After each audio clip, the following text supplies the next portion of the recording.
Welcome, folks, to the Money Pit Group. Robert Quigley speaking. Welcome to this week's lectures on how to make the world a better place, or at least more interesting. Don't forget to subscribe, put your comments below, and join the conversation.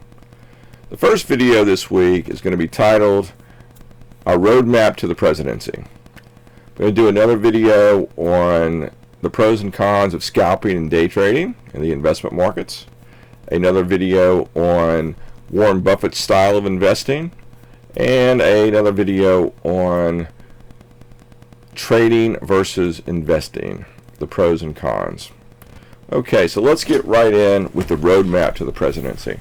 As you guys know from the last video, from the introductory video, we're headed to the White House. How long it's going to take to get there, how many votes we're going to need, only time will tell. But here are some of the issues that we need to be talking about as a society. We're kind of making progress and we're kind of lost all at the same time. Humanity's been on a kind of manifest destiny. So let's pick up a few issues that would have the greatest impact. It would help the most people across the board. I'm just going to list these issues, first on the domestic front, and then on the international front, and then put up a model for a place humanity is headed. And we might as well go ahead and start talking about it, because one day, sooner or later, we have to get there. Okay, so let's start with the domestic reform front. Student loans. Oh my gosh. This capitalist society, known through the ages as being the most productive, most innovative, has developed something called student loans. Student loans were originally developed to help poor people go to college. Fantastic idea. Back in the day, fewer than 5% of the population actually went to college, let alone graduated from college. Now we've got upwards of 60% of the population starting college, and therefore the value of university degrees, higher education, has plummeted. But there's one interesting fact that sticks out. The colleges and the universities have zero skin in the game. They're running a process as if the only thing you got to do is get a degree from a top university and you can mint millions in life. This is so not true. The last time it was even close to headed in that direction was the early 70s. Ever since that time, college education has been a crapshoot. So what's the deal? Well, the deal is colleges and universities, higher education generally, they have no skin in the game. They can say what they want, they can sell what they want, and as long as they get a potential student to sign on the loan papers, hey, they get paid. End of story. So, if we make it to the White House, one of the very first things we will do is we will reintroduce one of two things. Government pays for everybody's higher education, or students can bankrupt all of their bills from higher education. No exceptions whatsoever. And on top of that, colleges and universities must have skin in the game. If they're to be paid, part of that pay must be based upon results. Otherwise, we are just financially enslaving tens of millions of students. And everyone knows the horror stories. You start off a budding young adult trying to make your way in life, and then you wind up a 70-year-old and you still haven't paid off your $5,000 community college student loan because the interest and the fees have just gone to the moon and back. There's no other place in society where one can get money, one can participate in the financial life of America and not have skin in the game. But universities do it all the time. Colleges do it all the time. So this is one big area of reform. It must happen, and it must happen quickly. Just one idea. There are many ways to solve that, but that's got to happen. Next area of domestic reform. And we can do a whole video on each one of these topics, but we're just sort of laying out a roadmap here of things to talk about in the coming days, weeks, and months along this presidential journey. The next topic, of course, is, what do you do once you graduate from college or you've finished your schooling and you start the workforce? Oh my gosh. Well, what we find in the workforce is you pretty much need a local license or state license to do almost anything. The entire licensing regime in America, whether you want to be a plumber, an electrician, a doctor, a lawyer, an architect, doesn't matter. What we have found is every state, if not every county, has implemented a set of licensing requirements, which essentially amount to a cartel like restrictive practices regime. This needs to be stopped, and it needs to be cut back immediately. Let's take a couple of iconic examples. Medicine. As the COVID-19 or the coronavirus pandemic has taught us, we are way short of doctors in this country. But we are the only country on the planet that requires our doctors to get a bachelor's degree before going to medical school. This benefits nobody but the paychecks of doctors. Every place else on the planet, people graduate from high school and they go to medical school if they want to be a doctor. And that eliminates 4 years of time, 4 years of cost, and it gives them that much more training in the medical field. So that needs to be rolled back. If somebody wants to go to medical school in America, regardless of their background, the hardships they went through, if they can pass a medical school examination, entry examination, they should be in. Simple as that. If everybody in the country wants to be a doctor, let them be a doctor. You know, the problem is, as the population grows, the workload of doctors grow, and the need for doctors across the board grow exponentially. So it's totally unsuitable to have doctors making $1 million a year. And I've got friends that are anesthesiologists, and they do make $1 million a year. And they're essentially, you know, anesthesiologists. They take someone to near death. You know, they're operated on, parts are removed or repaired, and then they're brought back to life. Pretty darn serious. But you certainly don't need a bachelor's degree before you learn those skills in medical school.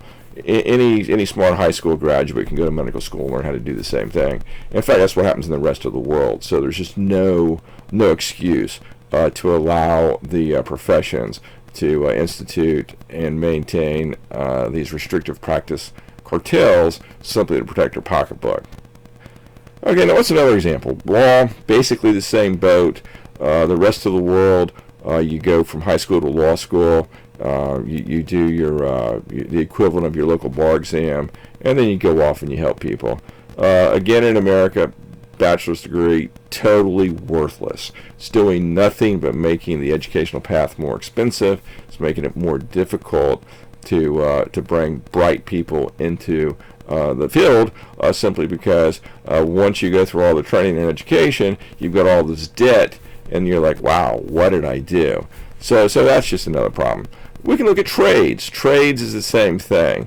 You know, if you learn how to do a trade in, just pick your random state, let's say Kentucky. Well, you don't live in Kentucky anymore. Let's say you go to Connecticut, and it just says a random state. Why in the world would you want to train all over again? I mean, you know, if you're a plumber, the pipes that you use in Kentucky are exactly the same pipes as you use in Connecticut, and as we all know, water runs downhill. It doesn't run uphill. So principles are exactly the same. So the whole idea of having recertifications per state is ludicrous. It's just restrictive practices. Local governments trying to protect the local participants from competition. And we can go on with this topic forever and ever, but the idea is we need to make it less burdensome for folks to earn a living in the U.S., and we need to make the society more efficient economically. The whole idea that all these things exist because of health and safety reasons is so far overdone that one could spend the rest of the year making comedy videos on this one topic. Okay, so let's go on to the next issue. Another big issue that we really need to address across America, of course, is universal health care. Yes, health care, even if you were to lower the cost of doctors by bringing in more doctors into the profession, there's still a cost there. Obviously, there's still a cost. But this is a cost-benefit analysis. What we need to do is we need to introduce universal health care for the sort of the general practice, family practice type of level of care. I mean, how's that old saying go? A pound of prevention is worth more than a tinkerful of cure. Again, the rest of the world that do have nationalized healthcare systems practice something along these lines. We would much rather have somebody go to the doctor and learn what are the ingredients of a proper diet, what are the ingredients of a healthy lifestyle. Oh, and by the way, what's this bump on my side? And have all these things caught early so it doesn't mushroom into some horrific, expensive disease. So here's a little fact for everybody. Do we realize that the vast majority of a person's health care comes in the last 1 or 2 years of their life? And do we also realize that the cost of that health care in the last 1 or 2 years of their life most of the time pretty much consumes their entire life's net worth? So essentially what we're doing is we are taking the assets of folks in their golden years and transferring it to the participants in the medical profession. That's something wrong. There's something wrong with that. That's just not right. Of course, doctors and nurses in the medical profession has to be paid, but the way we've organized it in America, we've got insurance companies skimming off 20% of the money paid in premiums. The rest is going to doctors. Doctors don't even make healthcare decisions. They've got to do it in consultation with the funds available. I mean, the whole system is just so out of control, and it's a result of so many interest groups protecting their own pocketbooks. So we need to make a rationalization here. Basic care, we'll get more benefit out of making it universal. Basically, the government's going to pay for it. Everyone's going to have to pay a small tax, 1 or 2% of their resources on an annual basis. But the cost savings is going to be substantial because we're going to avoid a huge portion of these massive medical bills. So that's my take on universal health care. But let's go on to the next issue. Like I say, each one of these issues could be a video in itself. The legal system. Oh my gosh. America has taken the legal system to degrees and platitudes and altitudes that not even our forefathers would have imagined. It's just absolutely nutso. We've got every state operating their own system. We've got every county operating their own system. I mean, the whole world of rule book and lawyering is so out of control. And the thing that people don't realize is a law is like tying your hands and your feet behind your back. At some point, there are so many of them that literally you can't move. You're absolutely stuck. As an individual, you're stuck, and as a society, you're even stucker. I mean, it's a bad situation to be in. So, of course, if we make it to the White House, then one of the things that we will do is we will do everything within our power to encourage and facilitate a convergence of all of these state legal systems, all these county legal systems.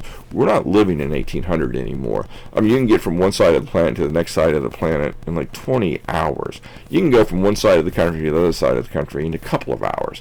I mean, information goes at the speed of light, literally. We're not living in isolated communities anymore. We pretty much know what works for day-to-day life, and we need to reduce the cost of government, which pretty much means streamlining the legal systems, making them more economically efficient, making them less burdensome on all of the sectors of society. Don't even start thinking about starting businesses and families. Oh my gosh, the list goes on. It's just out of control. So we need to ring that in because law is a brake on economic prosperity. That needs to be fixed. The next issue that we need to talk about, and I don't want to go into too much detail here because there are many videos that are going to dissect Wall Street, because one of the main purposes of this channel is to deal with the world of finance and investments and trading. I know way more than I ever really wanted to learn or should have learned about it, because it'll keep you up at night. But Wall Street has to be reformed. I think for this point in time, we'll take Warren Buffett's most recent quote from 2 days ago, where he described Wall Street as evolving into nothing more than a gaming parlor. And after you hear my series of lectures on the mechanics and how to earn money on Wall Street, you'll see exactly what I'm talking about. There's like, if anything, that statement is an under-exaggeration. Next topic, government. Going all the way back to the days of Reagan. Government's too big. The governments of the United States account for roughly 22% of the U.S. economy. That is like a rent. We have government coming out of our ears and our noses. Way too much of it. Yeah, government's important for a lot of things, but a lot of the issues in society can be solved just by encouraging community participation. You know the old saying, help your neighbor, help your friends, help your community. Government for the sake of government is no way to live, and so that has to be addressed. Now, of course, the next issue on my list of things to talk about on our road to the White House is, of course, the American entrepreneurial class. If you look back through 400 years of history and you compare what's happened in the American experience with the rest of the world, then there's some basic questions that we have to ask. And one of them is, how in the world do we become such a prosperous country? Well, the simple answer to that question is, from the very beginning, America has had a robust, enthusiastic, and successful entrepreneurial class. No question about it. Without an entrepreneurial group of folks, no country anywhere is going anywhere fast. So, kind of redundant there, but you get the idea. We have to do everything we can in terms of encouraging entrepreneurialism. We need to fund entrepreneurialism. We need to cut down the red tape to prevent the legal drag on entrepreneurialism. Essentially, we need to create a society where people are way more self-supporting. And I can just give you an example of that. I built my own house here in D.C. When I talk to my friends these days, they're all like, yeah, what did you do? You built your own house. Did you just hire a bunch of contractors? Did you supervise them? No, I actually did every job you could possibly do in building this house. Tore down the old house and rebuilt the new house. It took me 5 years to do it, except for the electricity. And the other reason why I didn't do the electricity is I didn't really feel like doing an exam to figure it all out. And that was just a little bit too dangerous. So if I got it wrong, I didn't want to fry myself. So a neighbor gave me a great price, and he did the electricity, and all was good. So the amount of money that was saved on that project, no mortgage, no interest, no labor cost, I mean, it's fantastic. So essentially, I'm using that as an example to say, look, we have to encourage folks to be way more self-reliant in many different areas of life. We'll come back to that in more detail in due course. Now, the next issue on my agenda that we'll talk about, of course, is touching every soul on the planet, and it is greatly impacting future generations. That is global warming. No question about it. Global warming is happening. Read the science. The data is there. We're basically baking ourselves. What do we got to do? Well, we got to do a lot of things, but let's just go through a list here of stuff that we can start talking about to move this conversation along. We got to reduce excessive consumption. Oh my gosh, the American throwaway society. I mean, I love America, don't get me wrong, but yeah, every day I look at this. Man, we're throwing stuff away. I take out the trash in my house every day. Probably like most folks, right? You're taking your trash out every day, and it's just bags and bags of stuff. It's like, man, why are we doing this? We got to reduce the consumption. What are some of the other things we got to do? Well, across the country, we have to increase the number of homeowners, and we most definitely have to decrease the number of renters. Again, we're adding massive expense to something basic like a dwelling. And this has huge costs because it's forcing people to go out and do more stuff. We want people to do less stuff. We want people to do more productive stuff. We don't want them spending their life from cradle to grave paying bills and consuming resources and essentially warming up the planet. We need to get back to the basics. This bill-paying culture, oh my gosh, it helped the folks an awful lot when we were in the year 1900. Because nobody had any money, everybody was farmers. Everyone wanted to participate in the brand new consumer economy, the mass production economy. So they didn't have any money to buy the Model Ts, from Ford. So everyone got into the habit of paying bills. Paying bills is a problem. I mean, continually paying bills is a problem because it's adding to the cost of that item through the interest rate. It's also increasing and encouraging the amount of consumption that each one of us does because it's just that much easier to get stuff. So we're kind of out of balance in that front. We need to buy more things. We need to get more life out of things. And this raises all kinds of issues like the quality of goods. Now, you guys know I've been an entrepreneur for many, many years. And in my entrepreneurial world, we make things. And we've made quite a few things. And quality has always been the number one issue. And the better the quality of an item, the longer it lasts. And of course, everyone knows the less money you're going to spend on it, the less impact we're going to have on the environment. So we need to build things to last. Here's some what many would call fringe ideas, far out ideas, but things that we really need to think about. Property tax. Every county in the country, every state in the country has got a tax on property. I was talking to some of my friends the other day, and they were like, man, even when you own your house outright, you never really own your house outright. We've invented this society where you can never really remove yourself and say, okay, my days of earning and consumption are over. I'm going to take it easy. I'm going to enjoy the lazy boy, read a few books. And of course, the main reason why is because you got the local government, state government saying, look, pay me your huge property tax. When you live in a city, you're like, man, this guy's making sense. Like in New Jersey, they're paying. I got a friend who's got the same value of house that I do here in Washington D.C. And what I pay in 1 year, he pays in a month.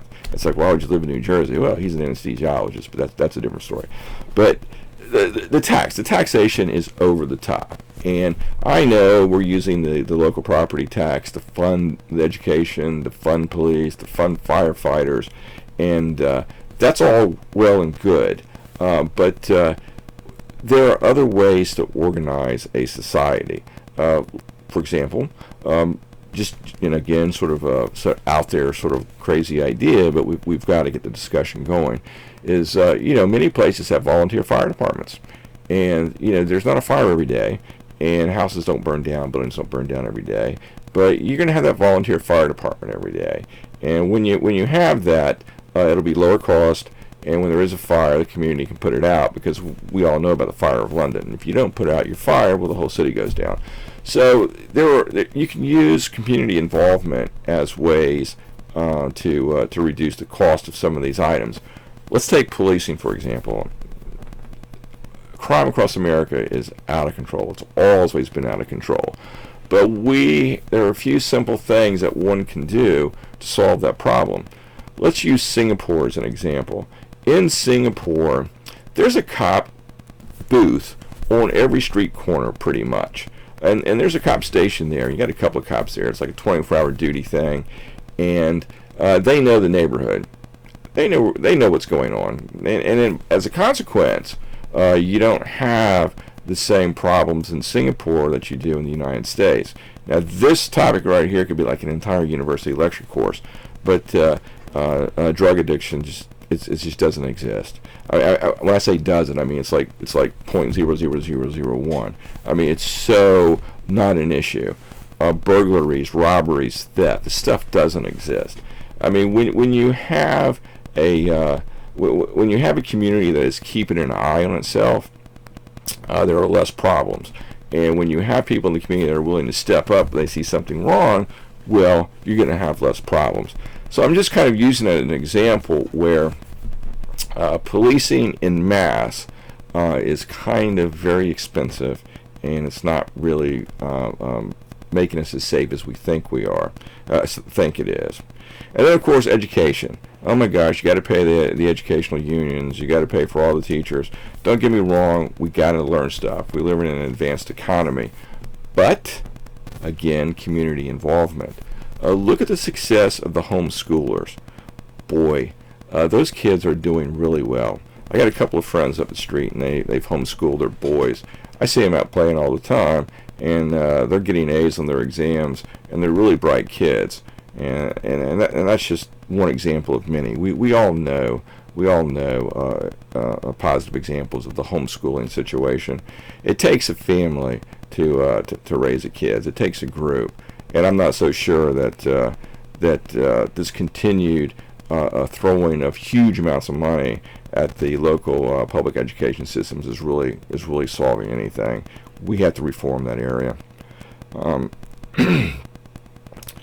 So a couple of other issues under this global warming front. I mean, I put this under global warming because everything that we're doing is just causing more activity, and we basically need to kind of curtail the things that we do, take it easy on the planet.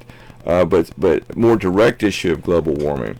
The U.S. is about ready to experience a re-migration from the West back to areas east of the Mississippi, and predominantly in the upper right-hand corner of the country. So basically, if you were to take the Mississippi, come down midway, say Kentucky, Tennessee, and go across to the Atlantic and go back up to Canada, there's a huge amount of land that's going to be bought up by folks migrating back. Because in global warming, we know that South Florida, the climate of South Florida basically moves up to the Chesapeake Bay. So, of course, interestingly, the Washington, D.C. area, the Chesapeake Bay area, is going to wind up being a tropical paradise in a decade or two. So I suppose I don't really have to go to South Florida. When I retire, I'm just going to wait for South Florida to come to me. But as a country, the West has got a problem. The desert was really never meant to support, tens upon millions of people. That's a problem. I mean, if you're gonna solve the water, you're gonna have to bring in desalination plants. It's going to be a huge, massive investment, and that's going to be a problem for global warming. The better solution simply might be to move the folks out of these extremely dry areas and put them in places where there's going to be a more comfortable, more sustainable way of life. And if you go to places like Vermont, New Hampshire, the whole New England area, all along the Appalachian Mountains, there's so much undeveloped land. I mean, if you get on 64 and you drive from the east out west, I mean, you just pass field after field after field, and the stuff hasn't been plowed in decades, maybe a century or more.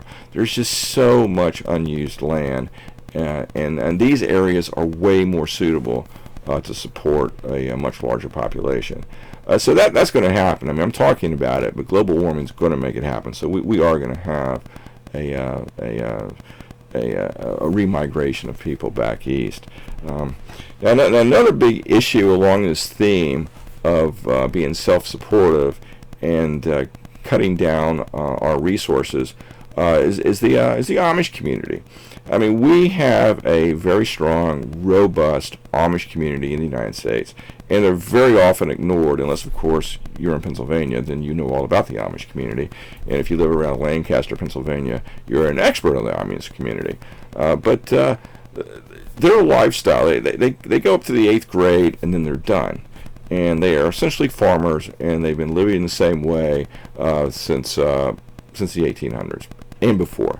But interestingly, if you talk to your banker friend who knows about this particular community, one of the things that you'll find out is the Amish are sitting on a massive ton of cash. I mean, they're working their whole life. I mean, it is very normal for them to bequeath 7 figures, 8 figures to family members. And you're like, man, what is this guy talking about? What is this guy Robert Quigley talking about? Well, the answer is obvious. I mean, they don't spend a life consuming stuff. They spend a life working, and working in a very basic, self-supportive, family-providing way, and they save their bucks. So the Amish model of living is something that really the world needs to take up. We can eliminate poverty. We can eliminate homelessness. We could solve many of the basic economic problems of the world if many of us here in the U.S. as well as the world would simply embrace a Amish style of living. Let's move on. That's kind of the domestic front at this point in our journey to the White House. Let's talk a little bit about international reform. Because if you want to go to the White House, I mean, you know, not only do you got to know everything there is to know about America, and more than you really want to know, but you got to know everything there is to know about the world, and more than you want to know there too. So let's start. Let's go down a couple of issues. All right, international reform. Well, what we've learned in the American experience is military strength is the very best deterrence that any country can have. Now, this is 2022, and like most people who would ever watch this video who are living today, we would have thought that, you know, when the Cold War was ended, the age of getting up and running over the country next to you and basically killing all their citizens was consigned to the dustbin of history. Well, obviously not, and we've learned from Ukraine and Russian aggression that, oh my gosh, there are still people on this planet who get control of governments, countries, and military that are just absolutely nuts, and there's just no other way to say it. I mean, so from the American point of view, we absolutely need a strong military deterrence. There's no question about it. And the other thing that we've learned from the Ukrainian war, and we've known for a long time, but this is the very first time we've used it, is we can challenge and change behavior with our economic strength and punishments. We should never forget that America does dominate the world in economics. And what does that really mean? We're talking about the lifeblood of society. We're talking about food. We're talking about material goods, all the stuff that we've been too much of. Well, it's made us an economic superpower. And if you're a country who is not capable of supporting itself, and you need to rely upon the American economic system, aka the American dollar, or the American consumer, the Western way of life, well, guess what? If that's taken away from your country, you're going back to the Stone Age, or at least you're going back to pre-1900. And this is what Russia is experiencing right now. So we need that. We need both the military strength and we need the economic strength. When the nuclear bomb was invented, the thought was wars were going to be over because the massive destruction was going to be so great that nobody in their right mind would even contemplate or threaten the use of nuclear weapons. Lo and behold, we fast forward 100 years. Well, not quite 100 years. Let's just call it 80 years. And we discover the Russians have been teaching this bonky idea of escalate a nuclear conflict to de-escalate tensions or war. Basically, it's a bluff. Threaten nuclear annihilation to get to where you want in life. Why in the world people would even think that, especially when dealing with the Western world and America, is just beyond belief. Because here in America, when it comes to issues of this magnitude, the saying is very simple. We say what we mean, and we mean what we say. And here we have Russia, day in and day out, playing this poker game of bluff. But they're playing a poker game of bluff with experts at poker. So we know it's a bluff. And of course, we're never going to let that deter us. I mean, let's be frank about this. The U.S. is setting on enough nuclear weapons to destroy every living thing on this planet, probably about 30 or 40 times over. I'm sure we have submarines within striking distance of Russia. We have nuclear weapons throughout Western Europe. Within minutes, we could eliminate Russian cities left, right, and center. We have missile defense systems that will help us knock down missiles that were shot at us. So we're talking about this because we never want to forget the importance that America's military and economic strength plays in the international order. We have to be prepared to use it.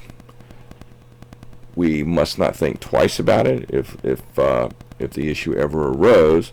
But of course, as mature statesmen, we have to do everything in our power to promote peace and prosperity.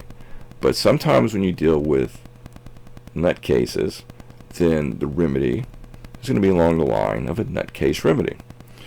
So there we go. That's sort of my general take on the international reform. Let's talk about Taiwan for a minute. Taiwan is one of these issues that come up. I lived in Asia for about 10 years, by the way. I spent my early career out there doing a bunch of different things, career-wise and cultural-wise and growing up-wise and just being an interesting kid in somebody else's country. But let's talk about Taiwan. Taiwan is a mountainous island, and the Chinese have been threatening to take over Taiwan for several decades now. Now, anybody who's actually sat down and gone through this puzzle would know immediately it's another game of bluff. Why is it so? Well, number one, let's just talk about the military issues for a moment. It's a mountainous country. You don't have many places to land troops. You have 22 million people that don't think they're part of China. Historically, we came from China is what they say. It's just like in the U.S. Historically, we came from England. Yeah, we did. But today's a different story.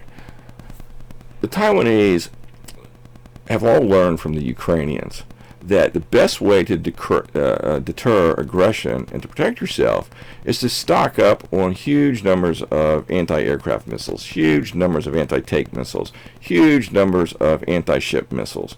Every guy in the country has to serve in the National Army. That they all know how to use a weapon. There are so many small arms in Taiwan, and I would support that 100%. I would give them even more arms. I would give them so much of a weapon advantage over any potential Chinese aggression that it would even become obviously ludicrous to loud-speaking Chinese generals who love to mouth the Taiwan issue all the time. But let's dig into this a little bit deeper. Where does the Taiwan conflict come from? Well, back in the Eisenhower days, it was the policy of the federal government to treat Taiwan as an aircraft carrier permanently stationed off the coast of China. So when we hear the Chinese talk about Taiwan being part of China or China taking over Taiwan, what they are really talking about is they're really talking about preventing the U.S. military from holding a stronghold on their doorstep. A little bit like the Cuban Missile Crisis. It makes them sleep not so well at night, thinking that the U.S. is 60 miles off their coast with a whole bunch of weapons that can basically eliminate 1.4 million people. So that's really what's going on here. Personally, I would recognize Taiwan in a heartbeat. We need Taiwan for their semiconductors. They got 22 million prosperous people. They're the first democratic society in the history of China, with one little exception. If you go back about 3,000 years in Chinese history, there was a democracy in China. It did last for about 2 years, and it was totally forgotten about. But in modern times, in terms of a functioning democracy, Taiwan is our guy in Asia. So that's where we would stand, and we need Taiwan. In fact, I mean, I would go as far as putting out a crazy idea that, maybe we would open up an application process for any country in the world that wanted to join the United States. We just let them, give us an application, and maybe if everybody voted yes, then we'd take them in. And if we had such a system, well, I think Taiwan would probably be first in line. So anyways, that's how I would deal with the Taiwan issue. North Korea is a different headache altogether. I mean, they've lost the Korean War. The Korean War was done 75 years ago, and they're still fighting for what? Essentially what we have in North Korea is a small number of people who are living a good life as leaders of that country, and everybody else is dirt poor. They're literally eating grass. They're literally living in an age before time. So North Korea is an example where at some point we've tried sanctions, we've tried isolating them to a large degree, and it just hasn't worked. I mean, at some point, we have to invite the North Koreans to make peace with the South and to join us in a prosperous modern world, or we simply just cut them off. And when I say cut them off, I mean literally nothing goes from China to North Korea. Nothing goes from any country to North Korea. I mean, when they need to be cut off, they are absolutely cut off. We have a missile defense system, and we have a missile defense system, I'm sure, in the Western Pacific. So if the North Koreans think that they're going to get far with a nuclear bluff, they would have the wrong guy. Because here's the deal. Mutually assured destruction, but in the case of North Korea, it's more like their assured destruction. Because they would shoot off a missile, we would knock it out of the sky, and they would essentially give us carte blanche to respond. And we would eliminate a very good portion of the North Korean population. And I got to tell you, we are an overpopulated planet. Are we really losing a lot if the North Koreans provoke that kind of fight? I would not hesitate for a moment. That would be the end of that chapter. So North Korea is just they're madmen locked away in a loony bin, and they in their own minds have thought that somehow, some way, developing a nuclear capability was going to protect that way of life, and it's just human suffering beyond belief. So where do our allegiances lie? With the guy in the North Korean street who is eating grass and who can't possibly have a productive, positive future, or a regime who is threatening nuclear annihilation? Well, you know where I stand. That would be the end of that regime. Simple as that. So let's get back to global warming just a little bit. We've got an overheating planet. We've got a huge population around the world that is going to be moving north and south in terms of latitudes. Like I said, Chesapeake Bay is going to become the South Florida of the future. We need to reduce some consumption. We need to reduce fossil fuels, but it's got to be a transition. We got to electrify almost everything. We got to build more nuclear power plants. We got to build solar plants. We've got to adopt alternative energies. There are so many issues that we must do. We don't have a choice about this. Doesn't matter who the president is. Doesn't matter who is in charge. Humans are evolving, and we are on this path of manifest destiny, and whether we like it or not, these changes are going to come. And it's much, much better to make these changes now while we can actually do it in a somewhat of a comfortable transition period than to wait until there's no choice and everybody at the equator is living up here in the northern parts and the southern parts of the planet. I mean, it's coming. It's for real, guys. There's no joke about this. Let's move on. Hunger and economic development. Like I mentioned, the Amish culture needs to be looked at all over the world. They've solved their own problems. There is no question about it. I mean, there are so many books and experts on this topic, and they will talk to you. If you want to learn about the Amish community yourself, go to Pennsylvania, pick your famous, your most popular Amish part of the community. I happen to like Lancaster, but that's because I've done business up there quite a number of times. But it's spread out. You have the Amish in Maryland, you have the Amish in Kentucky, you got the Amish in Tennessee, you got the Amish in New York. They're very industrious, prosperous people, and this is a model that can be exported all over the world. And when you're talking about eliminating hunger, we have the tools to do it. We just don't deploy them in proper ways. The answers to many of our problems are right in front of us. And in terms of helping the world's poor, which is very large, the vast majority of the citizens on the planet as a whole are suffering and suffering badly. But that's because they don't have the roadmap to plow ahead. Now, of course, the details, the devil's always in the details, and there's an awful lot to talk about. But for right now, as a roadmap to the White House introductory video, this is one of the things that we need to explore a little bit deeper and to encourage a little bit more.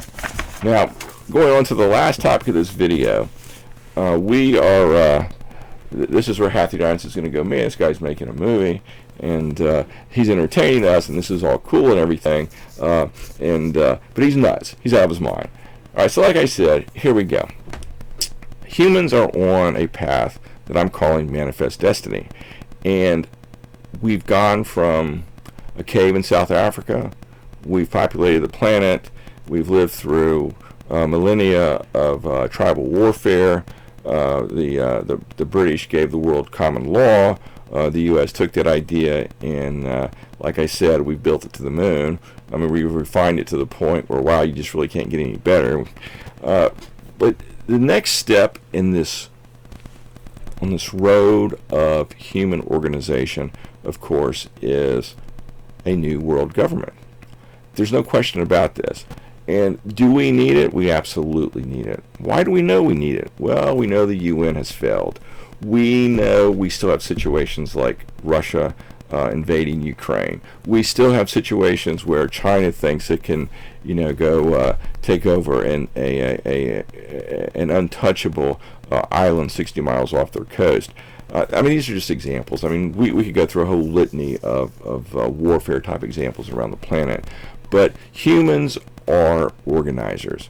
We bring our resources and our skills and talents together, and that has been the thing that has taken us from swinging in trees to fighting each other down here on the street corner and then going and have a beer in the pub afterwards. We've really got to do this. So how do we do it? Well, essentially, we would scrap the United Nations. We would use the U.S. federal government as a model. Now, the details of this can be debated by scholars. Everyone's going to have their 2 cents worth. But just to put some ideas on the table to get the conversation started, here's what I would suggest. And, of course, in a democracy, get to the White House or not, it doesn't matter because we've got so many cooks in this kitchen, you got to take everybody's idea into account. So here's my idea. So I'm going to start the conversation, and you guys can add your comments below and make this an even richer conversation. So what would I do?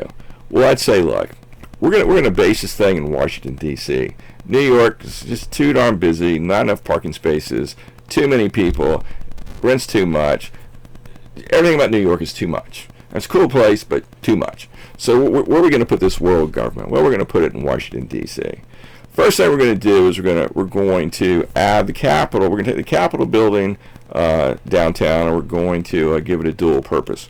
One purpose, of course, is to deal with the American Congress and the Senate, which, by the way, we need to limit the number of days that they are actually sitting in office, because the longer they are in session, the more damage they do to America. So we need to cut that back. So what we're going to do is we're going to add a second purpose to that building, and we're going to have something along the lines of a House of Representatives for the globe, and we're going to have a Senate for the globe.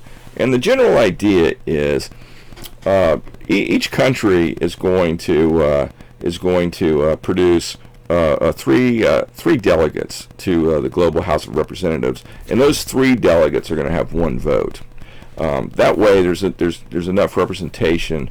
3 people from that country should pretty much capture the most popular views, and then the 3 of them can get together and figure out, simple vote. 2 to 1, all 3, for or against.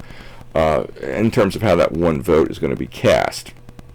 So, and then give them a term of 2 years. You want them to turn over, much in the American model, keep them in touch with the local population. The Senate, the way we would organize a global Senate is, we would say, okay, the president of every country on the planet is automatically appointed to the global Senate. So essentially, 1 country, 1 vote, you go into the Senate. You give them a term of like 4 years. And then if during that 4 years, if the actual person of president changes in that country, then that person leaves, and they go back, and the new person comes in and becomes the global senator. But the whole idea is they're in office a little bit longer. We're only expecting to turn these people over every 4 years, and they're going to be more deliberative. The Global House of Representatives is going to be more up to the day, up to the minute type of needs to be addressed type of issues. And then on top of this, we're going to have a global president. Global president, we'll give him 1 year, and the global president comes from the global Senate. So that means every 1 year the global Senate gets together and they vote for one of their members to become the president of the global governing body for 1 year. And then, of course, we're going to start this off, because you got to start somewhere, and we're going to start it with the American president being the first global president, and then we'll see what happens after that. And the reason why we do it is because, hey, we're the ones that are putting the whole puzzle together, and it's what they say, it's like the first comer's advantage. So we're going to get that position, but will we ever get another position? I don't know. It depends on politicking, but that's what we need to do. And then, of course, if we're going to do a global executive branch, we're going to do a global legislative branch, we've got to do a global Supreme Court. So how do we organize a global Supreme Court? It's very simple. You take the Chief Justice of the highest court of every country, and they automatically become members of the global Supreme Court for as long as they are in that Chief Justice role. And then when it comes time to try cases in that global Supreme Court, we basically do like random selections of 15 judges, and those 15 judges hear the case, decide the case. You're never going to get an even vote, and whatever country is involved in the dispute, their country's judge cannot be in that particular panel. So that way it keeps it fair. Now, in addition to this global government that I'm sort of putting out here for serious debate and conversation's sake, is what's the language going to be? Well, English. English is the most widely spoken language on this planet when we count it as the first, second, or third languages. That's just a result of history. So why change it? Go with what works. The vast majority of the people on this planet who has any type of ability at all will know some English. And besides, when you compare it to languages, it's not a very hard language to learn. I mean, just ask the Chinese or the Japanese. I mean, if you're talking in the English language, you can get by with like 5,000 or 6,000 words, and you can pretty much talk about everything there is to talk about. Whereas if you're talking about the Chinese language, you know like 60,000 characters. I mean, you got to be an artist to speak Chinese or Japanese. So I'm kind of having a little bit of fun there, but the reality is, that's the reality. Is English is the most widely spoken language on the planet, and that's what we should go with. And taxing power, very simple. Global 1% of GDP every year gets paid into the coffers of the global government, and then of course the local authorities can figure out how they're going to actually collect that 1% of GDP, but that's the basic idea. The global government needs a police power. Okay, so who's going to be the policeman? Well, obviously it's going to be the U.S. and NATO and the allies of the Western governments. Now, of course, I'm not saying other governments cannot put their militaries on duty, but it's definitely not going to be the Russian military at this moment in time. It's certainly not going to be the Chinese military or the North Korean military, who are very likely to be aggressors in the near future. But we're looking, we're looking for help, but we're looking for militaries that can show restrained deliberation. And NATO and the West, we really got better things to do, like make some more money, as opposed to go beat up our neighbors. So that's the basic idea. And then, of course, as time goes by, all of this evolves. And the UN, it has to be phased out. I mean, even today, and even during its peak, it's been a talking shop. Why in the world, what good is this doing anybody? And especially the way it's currently configured. I mean, if I were the guy in charge right now, let me tell you, Russia would be out. China would be out. I mean, I would just send the police in, take them to the airport, evict them. You're done. I mean, it's useless. I mean, this permanent security council, nothing can ever get done from it, because it's one of the members on the security council that's always in conflict with some other member of the security council. I mean, proxy wars and influence, and it just doesn't work. I mean, it was a great idea, and it was a great stepping stone, but this is not 1945 anymore. We are living in a highly connected, interweaved and connected world. We need a system of global government that can balance the interests and promote the peace and prosperity that the planet needs. I mean, look at what's happening just in terms of global warming with our non-cooperation. I mean, we're making a mess of things. So we definitely need a global government.